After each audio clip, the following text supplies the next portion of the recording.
Over the weekend, it was revealed by the Washington Post that Matt Gaetz, at an event in October of 2019, had promised Roger Stone that Donald Trump was probably going to pardon him if he was, of course, convicted in his forthcoming trial at the time. Now, Stone was just days away from beginning his trial on 7 different counts filed against him by the DOJ as a result of the Mueller investigation. So, he and Matt Gaetz are at an event, and Matt Gaetz tells him, quote, "The boss still has a very favorable view of you. I don't think the big guy can let you go down for this. Since there are many, many recording devices around right now, I do not feel in a position to speak freely about the work I've already done on the subject," Gaetz said. And of course, at the time, Gaetz did not know that he was being recorded. But Roger Stone was being followed around by a Danish film crew, was wearing a lapel mic, and caught the entire thing on tape. The film crew then let the Washington Post go through the audio, which is how this is all now becoming public. So, was any of this illegal? Including, by the way, the recording of this conversation. Well, Gaetz apparently seemed to know that there were recording devices in the vicinity. He may not have known that Roger Stone was recording him. And I love how Roger Stone has tried to come out and act like, oh, he shouldn't have been recorded. Dude, you were doing the recording. You were literally wearing the microphone that Matt Gaetz was speaking into. You had the obligation to tell Matt Gaetz that you were being recorded. That falls on you, buddy. So if any of this was in fact illegal, the illegal recording of a conversation, because it happened in Florida, and in Florida both parties have to consent to it, then Roger Stone, you're likely in trouble as you were wearing the recording device.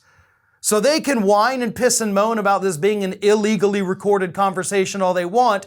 If it was in fact illegally recorded, Roger Stone's the one who's likely liable for that, for not informing Gaetz he was being recorded.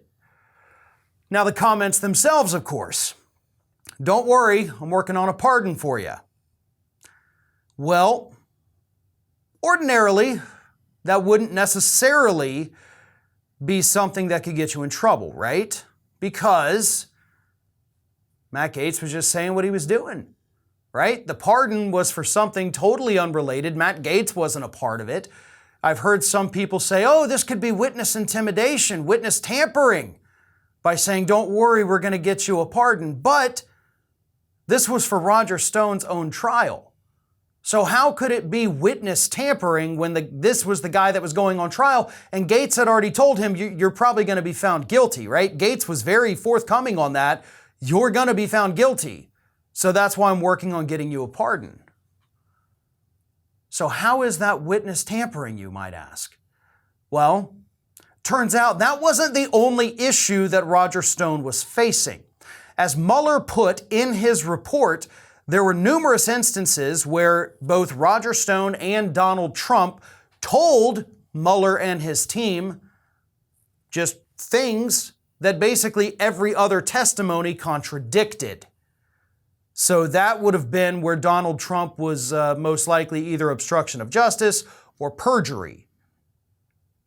So what the DOJ could have done, or what any prosecutor could have done, is they could have called in Roger Stone to testify and try to get him to flip on Donald Trump by promising the pardon, or by at least even saying, because again, it wasn't necessarily promised, by saying, I'm working on it, or the big guy's not going to let you spend a day in prison.